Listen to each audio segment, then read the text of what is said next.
97% of women already have a strained relationship with their bodies before loss even enters the picture. And then pregnancy loss happens. And suddenly, the one thing you wanted so badly, the body you trusted to carry that dream, feels like the enemy.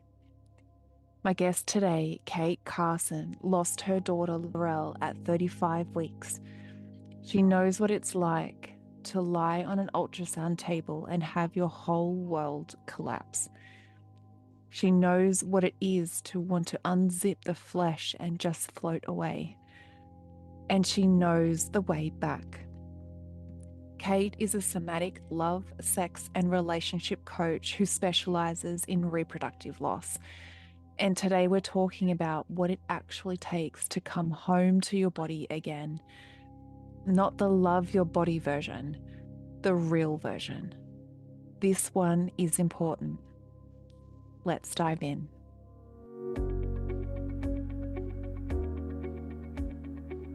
Welcome to the What I Wish I Knew After Pregnancy Loss podcast. I am your host, Shana Southern. I am an angel mum, a rainbow mum, a pregnancy loss practitioner, and trauma-informed coach. I created the Institute of Healing Through Pregnancy Loss out of my own experience with loss in the hopes to provide understanding and healing, educating people on pregnancy loss, and creating more women or men in trained support roles. In this podcast, I hope to shed light on what I wish I knew in relation to pregnancy loss, opening up the conversation, breaking the stigma, and bringing real-life stories plus guest experts. Thank you for being here with me today, and let's dive into today's episode.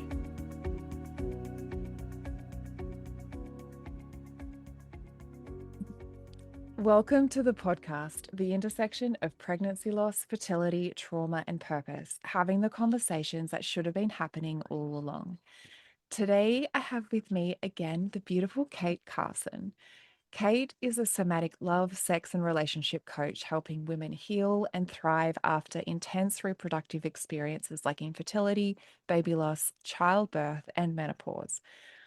Kate's somatic, body-based methods work quickly and feel fresh to those who have already tried talk-based or cognitive style work. Kate came into this work through her own experience with baby loss in 2012 and many years of grief work leading the Ending a Wanted Pregnancy support group for TFMR parents. She studied love, sex, and relationships to meet an unaddressed need. Stress on a life is stress on a marriage, and grief strains everything. So do big life transitions, like becoming a mother or going through menopause. Whether it's your heart that's hurting, or a marriage, or your precious pelvis, Kate can help. She coaches one-on-one couples and leads groups for grief and empowerment. Thank you for joining us again, Kate. Thank you so much for having me. You're so welcome. Like we said before we started recording, I loved having our conversations in the past, but again, there's so much evolution in what we do, how we end up supporting people. So I'm so grateful to have you back on to talk more about what you do.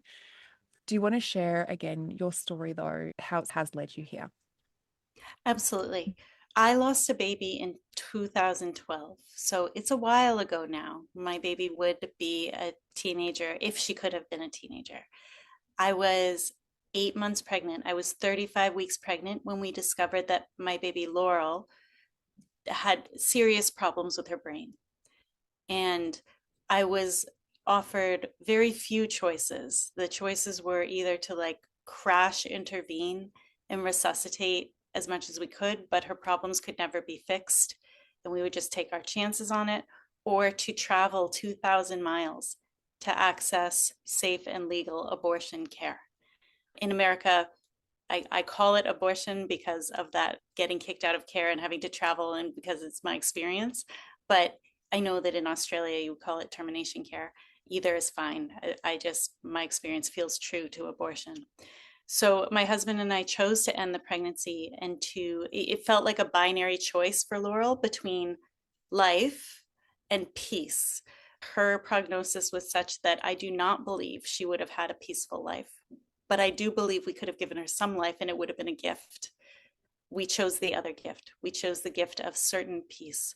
And so we went to Colorado and laid her to rest in my womb. And that is just technically that's with a euthanizing injection.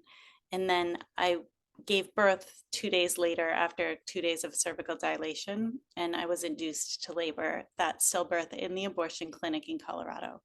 I am to this day incredibly grateful that I had any choices at all, but angry that I was stigmatized within the system, angry that there weren't more choices available to me, that angry that I couldn't be in my community when I was going through this incredible loss, and just really sad that this got missed for so long and that it was so much more complicated than it might have been. It would always have been sad, any stage of pregnancy, and it would have been sad.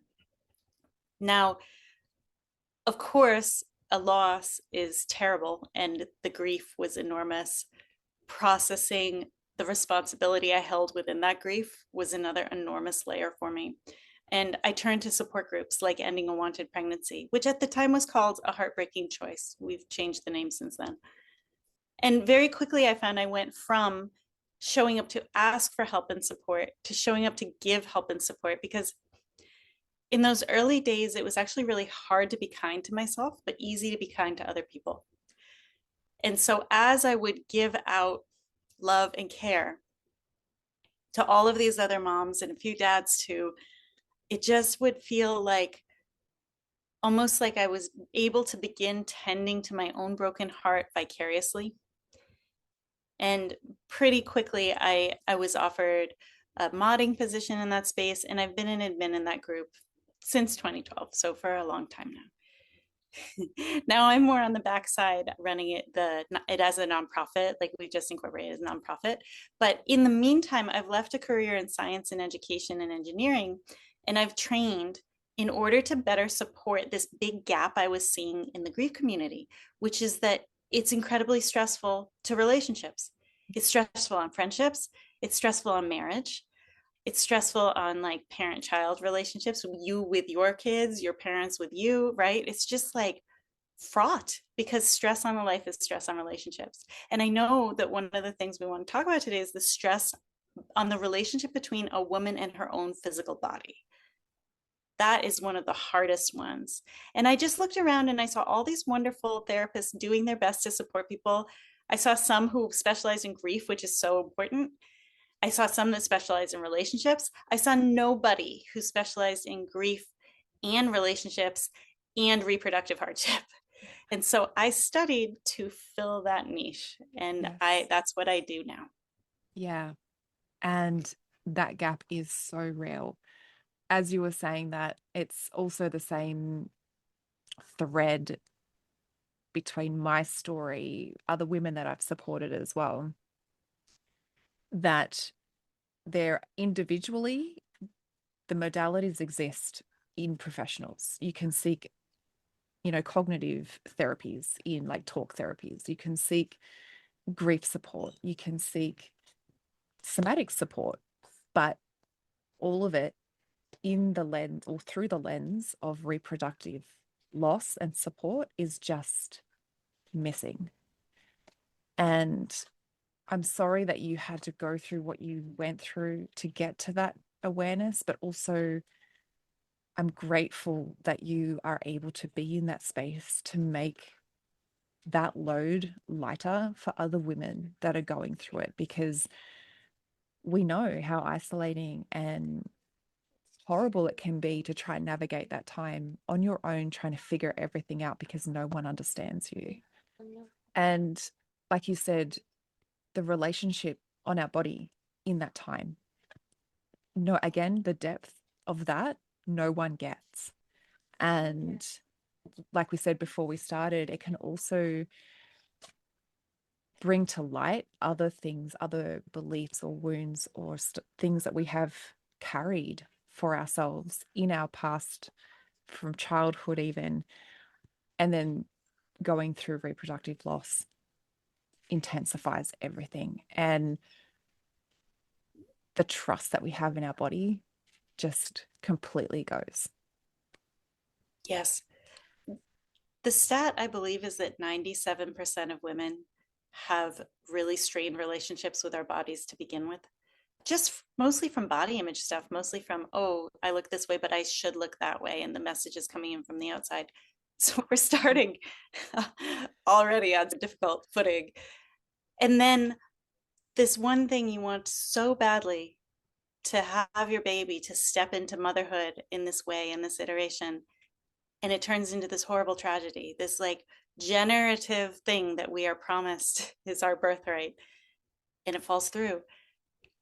There's this huge sense for me at the time, and for many women I've encountered along the way, of my body failed me. My body couldn't do it. My body let me down. My body built a broken baby, in my case, was something I used to tell myself over and over. My body built a broken baby. Or my womb is a tomb. For several days it was. And just, it's dark, it's shadowy. And there aren't very many people who are willing to be close to that, because it's hard stuff to hear. And so all the people in my life were like, no, that's not it. And trying to shine love and light on it. And that's so kind, but it didn't work because I was deep in the shadow world and I was deep at odds. And I find that just I would, any doubt that I had that was too hard to let myself feel, I would just place it on my body. And the more I did that, the further and further removed from my body. I felt so dissociated. I remember walking down the street one day, really in the thick of it, like in the first few months, and wishing I could just unzip the flesh and float away, because it was that uncomfortable to be in my body. Now you can't do that. Unfortunately. You really do wish you could, though. Yeah. But so instead, it's just this dissonance between I'm here, I don't want to be here. I, the whole love your body thing sounds so far away and so impossible. But it is ultimately where some of my most important healing was, coming back to my body again, learning to love my body, regardless of whether or not deservingness were, like, just putting that aside and going through the motions of care for the body. It is such a, and I've heard you not so, sorry, you mentioned my womb is my tomb, and I've heard other women use those same words as well. And when you have a baby die inside of you, it is a completely different, grief. It's a completely different healing. It's a completely different experience to having a loved one on the outside of you, a parent or whatever, die. It's so the relationship, like you said, to your body takes a massive hit. I remember it's resurfaced a lot of self-worth issues that I'd had growing up. I was bullied at school, so of course my body did that. Like I wasn't worth being a human at school and fitting in with the kids at school. So of course it did that. Of course it let me down. Of course I wasn't worthy to have this baby. So it does create that, like you said, you just want to step outside of yourself and just go, you know what, I don't want this anymore. I just want to start again. I don't want to have this anymore. But we can't. So the only way through is to be able to sit with what's coming up, to be able to witness it. But we haven't been taught that. And when we are so far removed from ourselves, to come back, it's not just a matter of like talk therapy. We can't just go and sit and talk with someone and go, yep, cool, got it all figured out now. Our body still, it has that feeling of, no, this is not right. This is not safe. I can't be here. You can't be in your body. Yeah. It's not safe to be there. This is where I love, again, that work with what you do, like the somatic work too, because it's not just, okay, yes, talk therapy has its place, but to be able to witness our body and to feel safe in it again, we have to do that incrementally, and we have to do that through body-based work, felt sense. We have to be able to feel safe in our body. And that's where there's a quote that I keep like busting because it says you have to feel safe to heal. And it's not just external safety. You could be in the most safest relationship, you could be in the safest environment at home.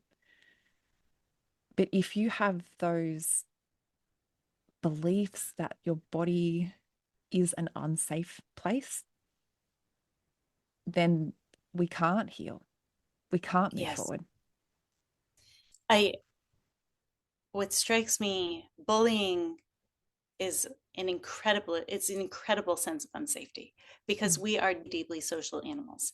Yeah. And the isolation that you just alluded to of being bullied and the whole like, I'm not good enough to belong, that is an existential threat to your nervous system, which was trained on you better belong because if you get excommunicated, you're going to die alone in the forest. Yeah. And when we go through baby loss, the loneliness of it is profound. And so when you were talking about that, I was like feeling my own loneliness and feeling like a total outsider, feeling like too dark to even open my mouth, Yeah.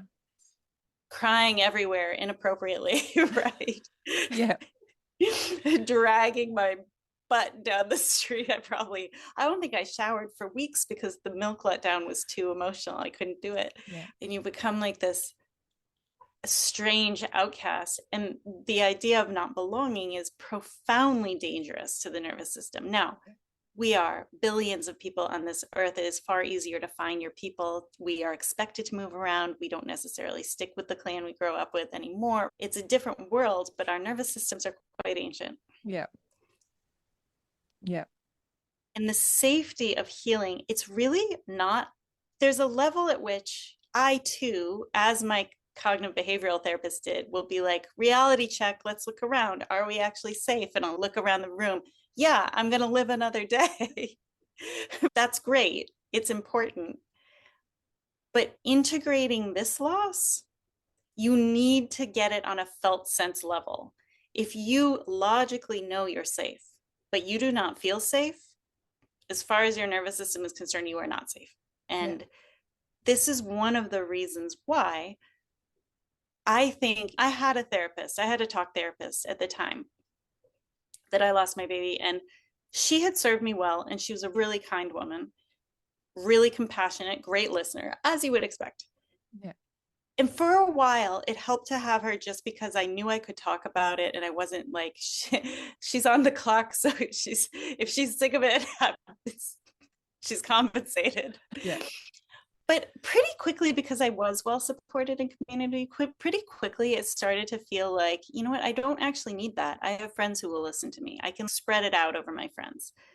But when I discovered somatic work, and actually I self-discovered it in my own body, which I think is so interesting. There's something intrinsic about it to the human experience.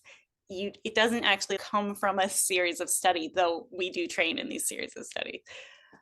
When I discovered it first in my own body and got my own coping mechanisms, which I learned from my felt sense, and then later trained in it and got more context for it, stuff started to move that had felt stuck for a long time. Now, I don't believe in stuck in grief. I don't believe in it. And so when I use the word stuck, I'm talking about a feeling rather than a reality. But I do know that for trauma in particular, the data shows that telling the story and retelling the story and retelling the story and retelling the story can actually be more re-traumatizing than healing. But when you start to flirt with your story and the feelings swell up before they totally flood you, when you learn how to feel them in the body, it opens up so much space that the feelings can move. And that feeling of stuckness and stifling and eating yourself alive on the inside, that feeling that I was feeling when I wanted to unzip and float away, all of a sudden, space opens up, felt sense space. And it isn't so scary anymore. It doesn't feel so dangerous anymore just to feel existentially sad or to feel guilty. I felt so guilty. Shame. I felt so much shame. These feelings are hard, but they are not impossible to feel when there's space for them. Yeah. It's when we start to ignore them and consistently ignore them that it ends up being this, and then we start to make beliefs about it in that Yeah. time as well. But no, I can't go there. I can't touch that. And then it just becomes this big like volcano of emotions, of feelings that at some point will erupt. Yes. Our body does not believe in a negative or a positive like emotion or anything. It just wants to feel, it wants it to move, it wants to feel safe. And our body's always trying to work back to that feeling of safety. And the only way that we can do it is to witness that, but to witness it in a safe way, Yeah. with tools, with being able to do it incrementally, not just that full exposure and then you're in complete overwhelm again. But it is so important that we do that for ourselves. Yes.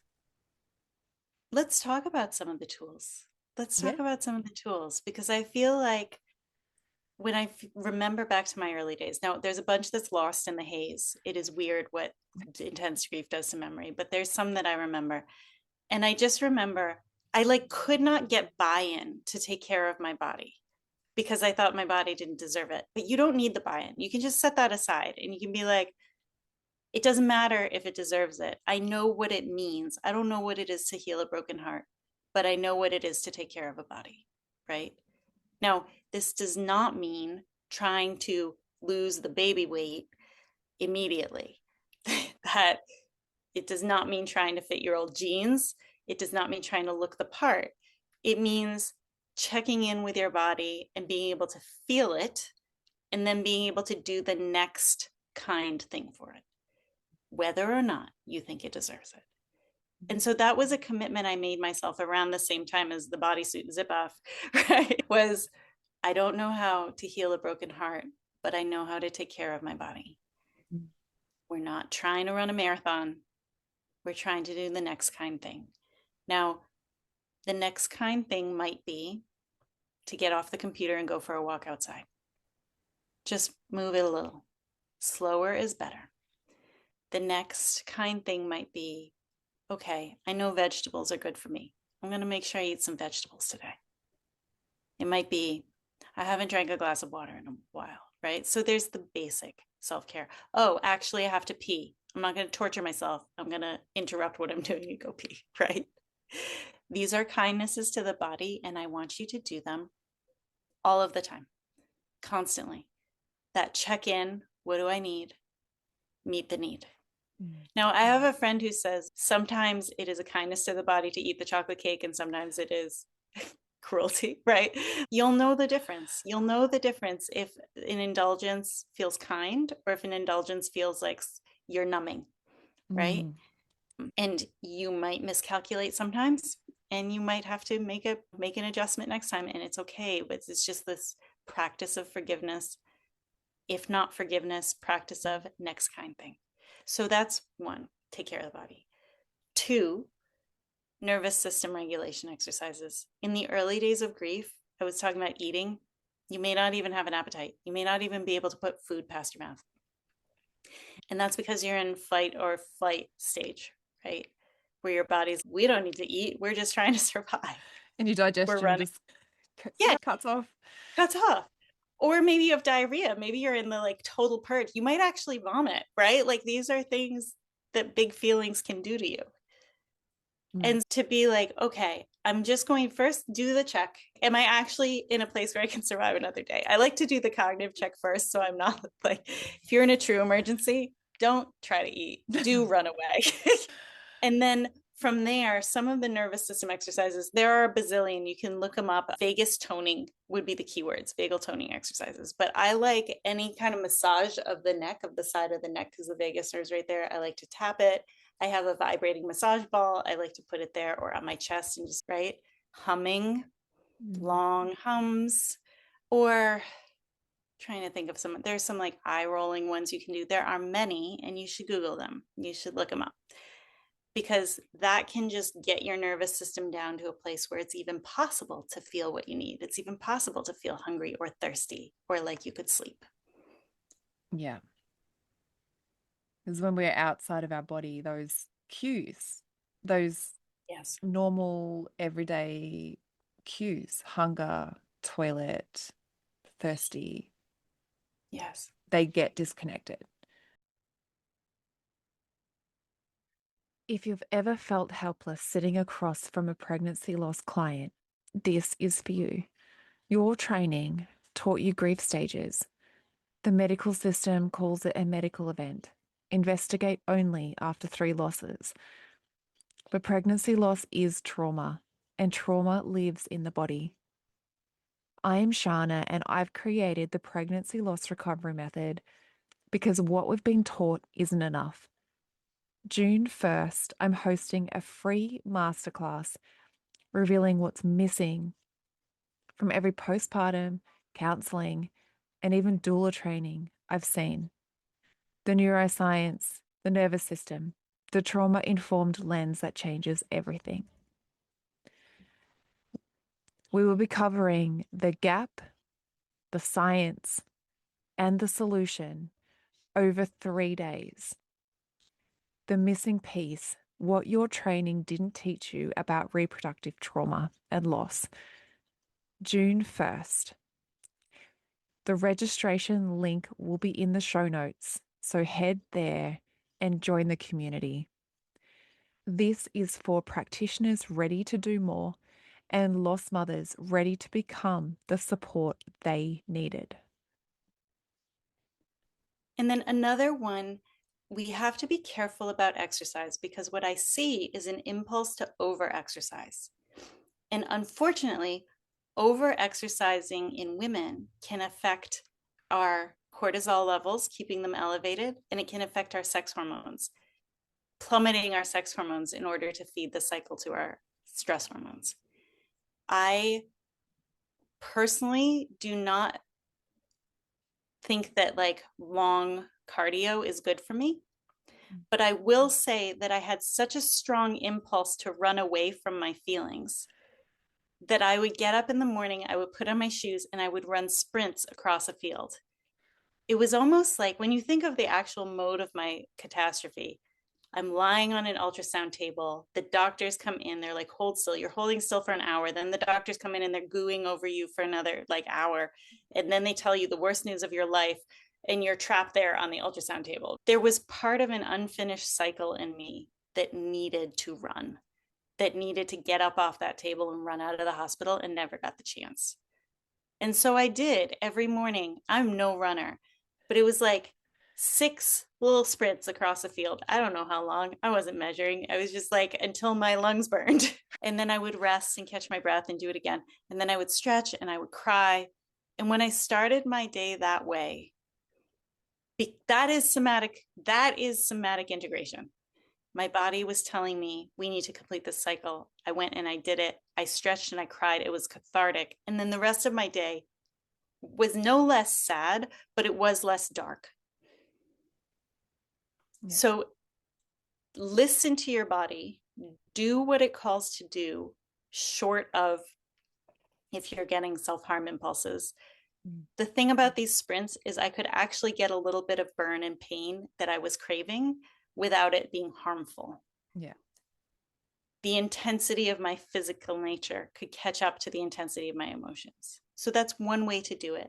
The slow and gentle walk in nature, another way to do it. Just putting yourself in nature is your body loves. That is somatic therapy in and of itself. Yeah. So when you exercise, not so goal oriented, feel what makes the feelings get space in your body. And that is the exercise that you should do right now. Yeah. Get cleared from your doctor on your pelvic floor health before you do running. Yeah. And these are the things that women need to be aware of too. Like you wouldn't think to be cleared with your pelvic floor health, especially when you don't have your living baby at home, where you would usually have a midwife coming in or someone coming in and checking on you, going through all of those motions with you being postpartum.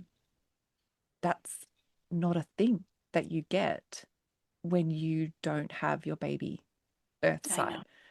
So to really acknowledge that we have to do these, we still have to do these health checks after even having a termination, having a stillbirth, having anything, any birth. But even though your baby's not there with you, you're still had physical changes, you've still got postpartum, and it's not acknowledged.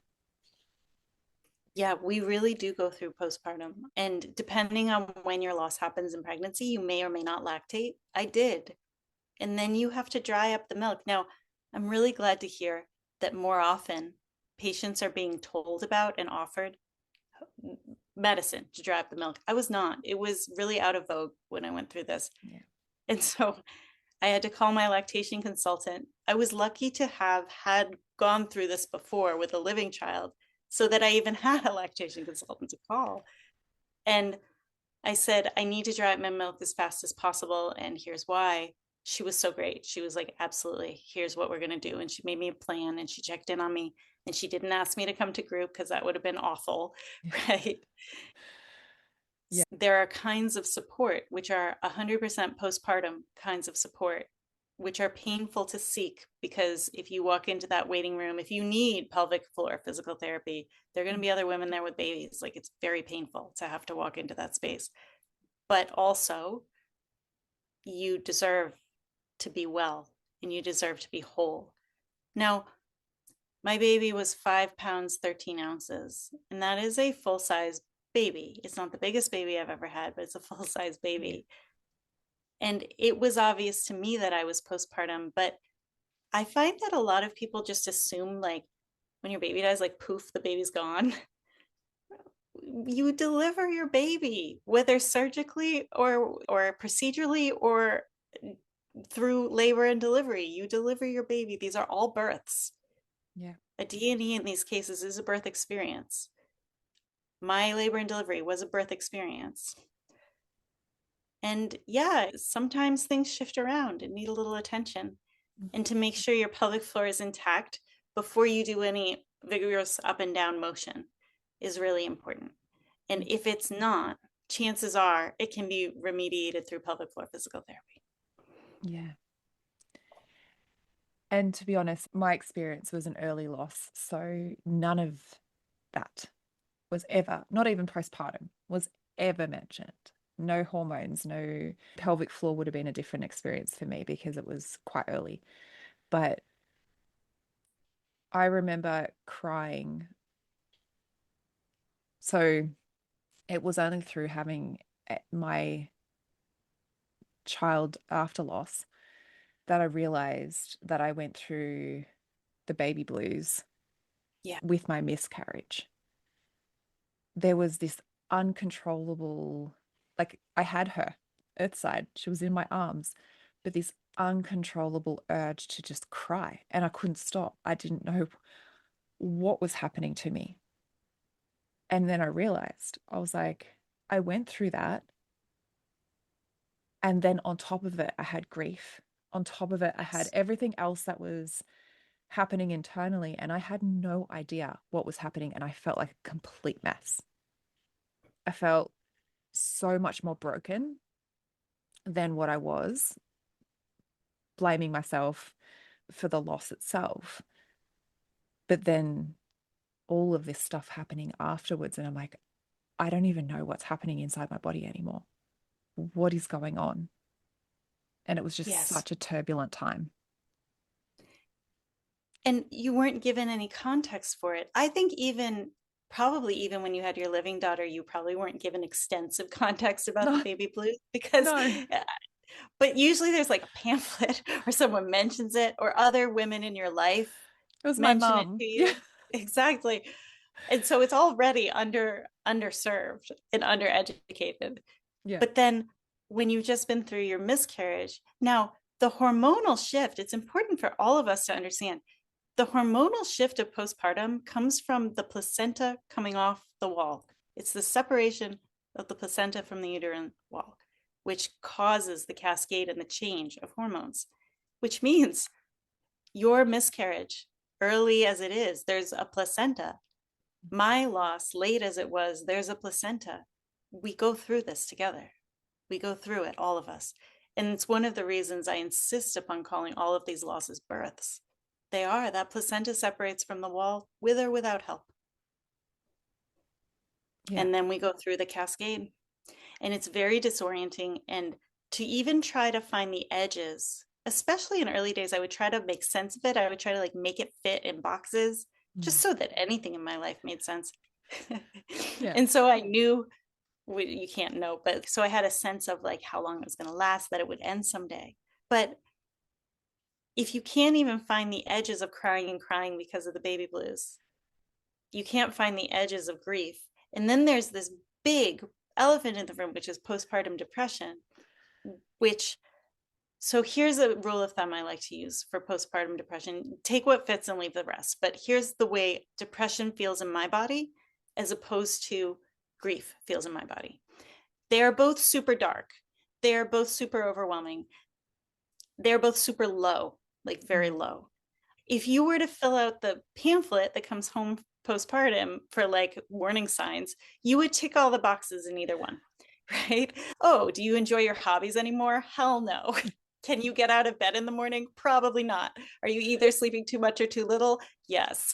I'm laughing because that is so grief, but it is also there's a reason it's part of the screaming for postpartum depression or any depression. For me, though, when I feel into my body, and I literally feel like close my eyes and see what I can feel in my body, the feeling of grief is like a tempest. It's like an enormous, overwhelming storm. I feel like I'm drowning in it. I feel like I'm being pummeled by wave after wave, and there's thunder, and it's dark, and it's churning, and I'm just getting buffeted about in it. That's what grief feels like to me. What depression feels like to me is like I am sinking deeper and deeper into still water, like deeper and darker and number, and deeper and darker and number, and deeper and darker and number. Now, grief does not maintain the tempest all the time. There are periods of numbness and dissociation in it, but in general, grief moves. If it comes in waves, if it ebbs and flows, if it rises and falls, to me, it's probably grief. Deep, dark, numb, stiller, quieter, further away, farther down. That to me is more depression. And when I'm depressed, I might have trouble crying. Whereas when I'm in grief, there are times when I cannot stop crying, right?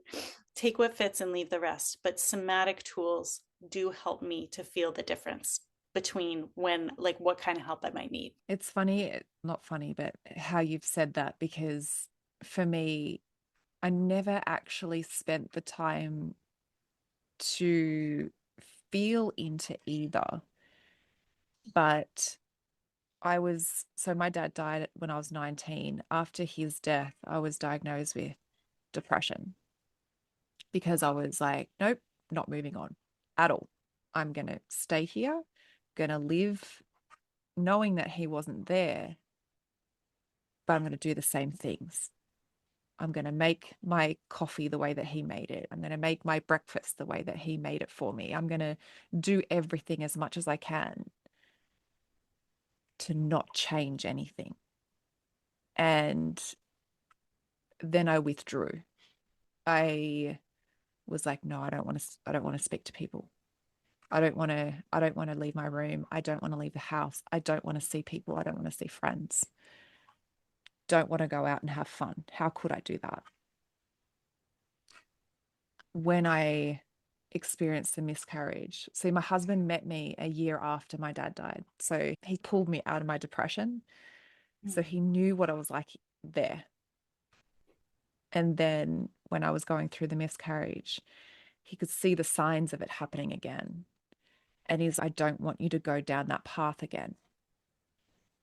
But for me, for the beginning part of my healing, I knew I was in grief. I let myself move. I cried when I needed to. I felt better after I cried. There was a moment, and I don't even know when or how it happened. And I didn't have the tools to support myself to to know what I needed. But there was a moment where I went down the path of depression, that I had turned and I was going that way. And my husband's hell no. So it's like plucking me out of the water, going, you're Yeah. not going down that path. I hated him for it. Absolutely hated the fact that he called me on it, because I was like, that's not me. I'm not doing that. I couldn't see what was happening. When I was able to support myself through it, I realized he was 100% right. I was there and I had no idea. I thought I was completely fine. But to be aware of, like you said, the difference, because it is there's that fine line of, okay, I'm feeling the grief. I'm allowing myself to move through this. But then at what point and I slipped into that depression and I didn't even know. So to be able to sit with your body and go, okay, what is this now? What am I feeling? Just to have that awareness to do that for yourself. How did you get out? Oh, like you said before, it was such a blurry time. I don't know. I don't know how I did it. To be honest, it could have been the time I called my therapist. There was a moment in my journey where I was like, I can't do this alone. So that could have been the moment where I was like, okay, he noticed it. Maybe I took me some time because, like I said, I hated him for it. But I may have then come to the realization myself and then called my therapist. That's the right thing to do. Yeah, If you recognize or someone reflects it to you and you can see the truth in it, the therapist is the one to call for depression. yeah. And I remember sitting with her. I couldn't speak what had happened, but I sat with her. I'd written it all out on paper. And in that moment, she told me that I had experienced trauma, but it was validating, but also very much like, okay, now what? Now, how do I support myself Yes. through that? That next step was never really offered to me. Of, okay, Mm, I've experienced trauma. I didn't want to talk about my experience. I wanted to be able to move yeah. through the trauma, but I didn't know how to do that. But I think maybe looking back over that timeline, it could have been there was that deep grief, the moment of my husband making me aware of what was happening. And then there was a time where I called her and then, but like you said, that Amazing. timeline can just become so blurry. But then I It was is. like, It's hard to remember. that, So yeah. you introduce another factor too, which is trauma, which is a whole nother factor, which is not Mm, depression, which is not grief. I find that most, not all, most women who have experienced pregnancy loss do have at least a little bit of trauma from it. Trauma is so interesting because what it is that the memory stores in the body. yeah. So the memory of the crisis gets encoded into the body and it can be drawn up at reflex speed being a lot faster than memory recall speed. So then it gets wired and booby trapped with triggers so that anything that reminds the whole organism of what led to disaster last time will evoke suddenly a full body memory displaced in time. You feel in every cell of your body like the crisis is happening again now. And yet you may or may not have the classic memory flashback with the sights and the sounds and the smells and the tastes of the. So if you have the memory flashback, at least you'll know, oh, I'm like a combat vet back in, my therapist said, you're like a combat vet going right back to Nam when I got pregnant again. But it gave me a good touch point. Yeah. Sometimes, though, you don't see the memories. Sometimes all you do is feel them and they feel very out of context, and you feel like you're going crazy. You feel like your heart is racing. You feel like your blood is coursing through your veins, and nothing matches that feeling in your general environment. Now, how to integrate trauma? This is where somatics really shine. Mm, And we There are many methods for it. A very famous one that a lot of people have heard of is EMDR. I am not qualified to do EMDR because that's therapist stuff, but much of the work I do is similarly somatic and can rewire your nervous system to take that memory and put it in the past rather than in the present. And Yeah. the very first piece of that is being able to feel inside of your body. So what started out feeling like the enemy, number one, my body built a broken baby, ends up having all of the keys to healing. Oh my gosh, if I take time to reunite with my body and to hear what she has to tell me, there are secrets in here which can integrate trauma, which can get the memories where they need to be, which can make space for the feelings that feel overwhelming, which can help me discern when I need more help, what kind of help. So making peace with the body is not just like a nice, loving thing to do, though it is that. It is also giving you the keys to heal your heart. It is giving you the keys to put your life back together again, to love who you are again, to find some identity again when no identity that you used to have fits anymore. Yeah. And like you said, it's using those practices to come back to finding peace in our bodies, because everything that we've experienced has just turned everything on its head and there is no peace. So you being able to have this awareness, to be able to listen to our body, to hear what it has to say, to be able to find that sense of peace, and then eventually return to a sense of love for our body again and identity, because when we've got all of the grief, the potential trauma, like the uprooting of everything, it's so hard to be able to connect to anything else. So being able to do that. And I think the biggest thing that's come from speaking with you today is just being able to witness your body, to listen because it knows, and to do that the right next step, like whatever that feels like for you. Yes, there's so much wisdom. And thank you for saying that. It's my body really taught me somatic methods of healing before anyone else taught me somatic methods of healing. There is such deep wisdom and just slowing down and feeling into what you're feeling. And here's a little trick. If you're feeling overwhelmed, it's hard to do that because it's like too scary because the feelings are so overwhelming. Choose how many seconds you're willing to feel them for. Okay. So this is what I'm feeling. I'm trying not to feel it. I'm fighting it, fighting it. There's no peace because I'm fighting internally all the time. And then it's, would I be willing to feel it all the way for 30 seconds? Okay. Look at a clock, set a timer, look at your watch, and then close your eyes and just surrender. Surrender to the feeling for 30. There's an end limit on it. You stop the time when you said you'd stop the time. And just notice what it does.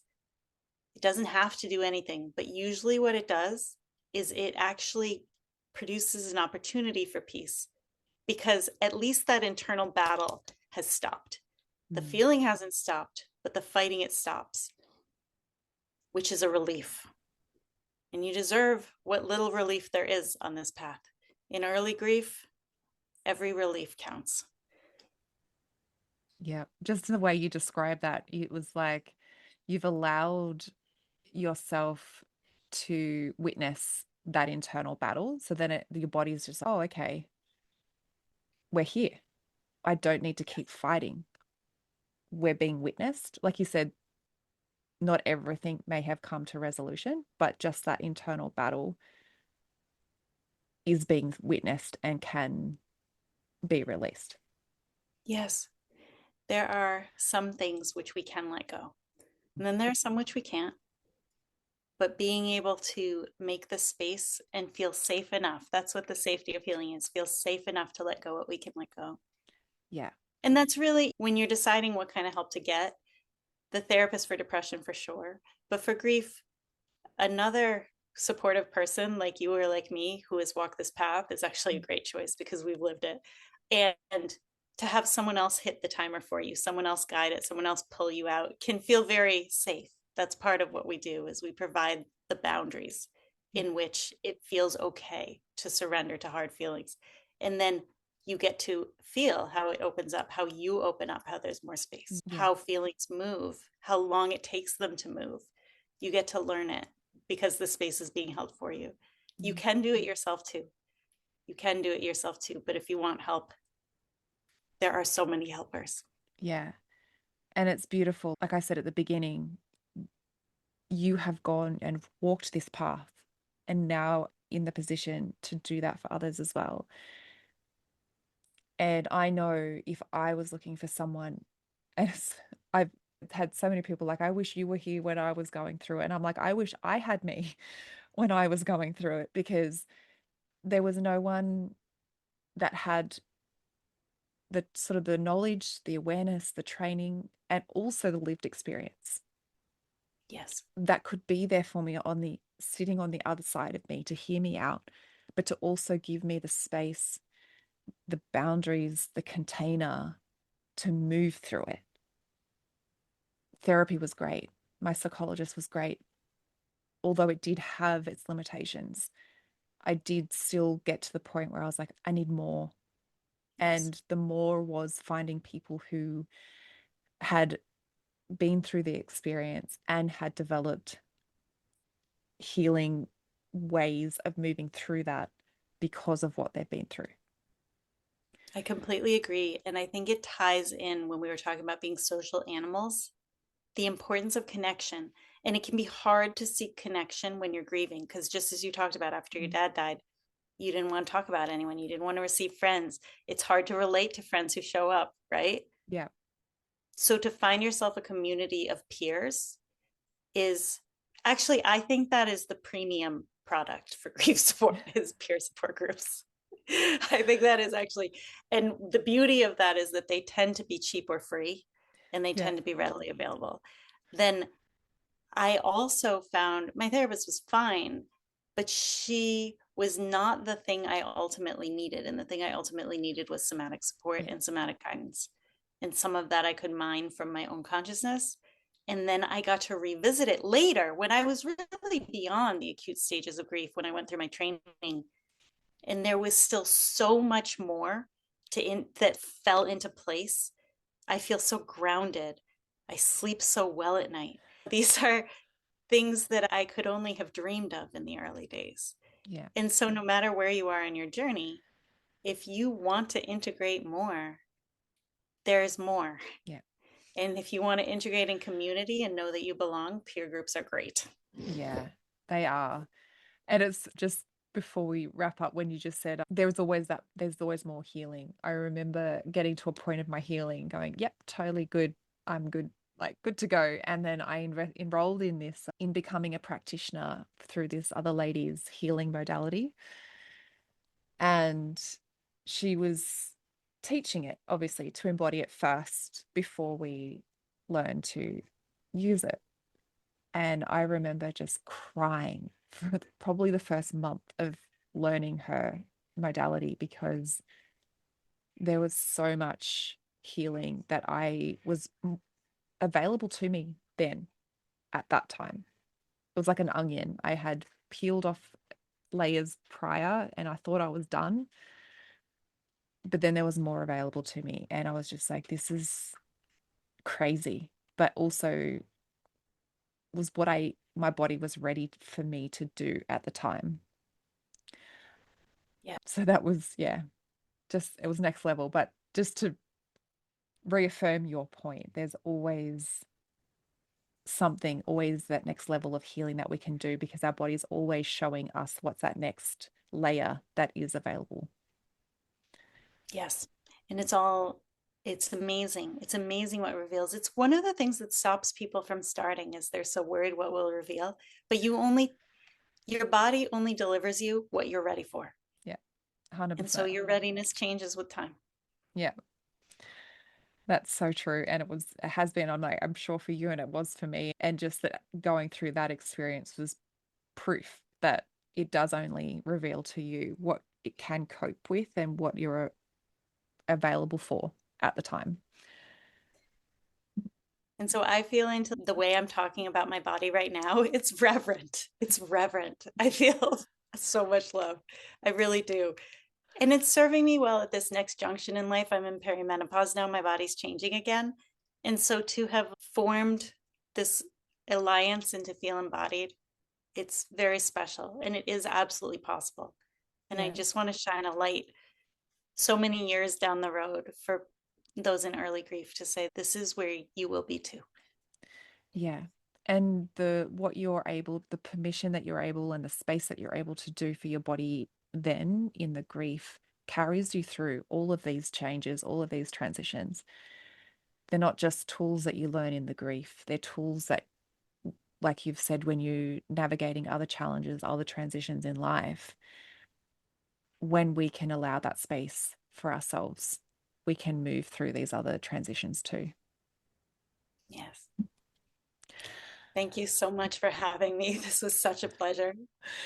I have loved it. Absolutely loved it. Thank you so much. Where can people find you? I work at Night Bloom Coaching. So you can find me at nightbloomcoaching.com for my website, or that's my handle, Night Bloom Coaching, on Instagram and on TikTok. And I'm Kate C. Says everywhere else. So like on Reddit. Amazing. I will make sure everything's in the show notes anyway. But thank you so much, Kate, for being a part of the podcast. Oh, it's such a pleasure to talk again. Thank you so much for all that you do. Oh, no, thank you for saying that, but also thank you for the space that you're holding as well. Thank you to all that have listened in. If this episode was valuable to you, I invite you to leave a review on Apple Podcast, and I look forward to supporting you on the next episode.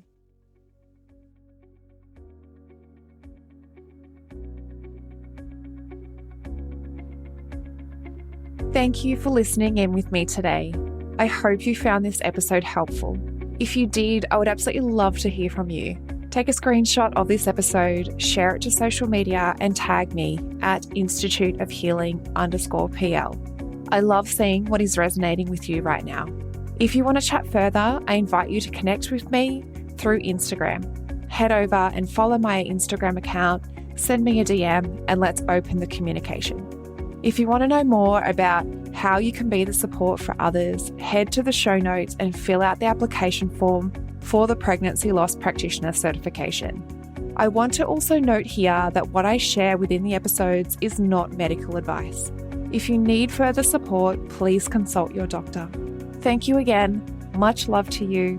Be gentle with yourself, and I look forward to supporting you on the next episode.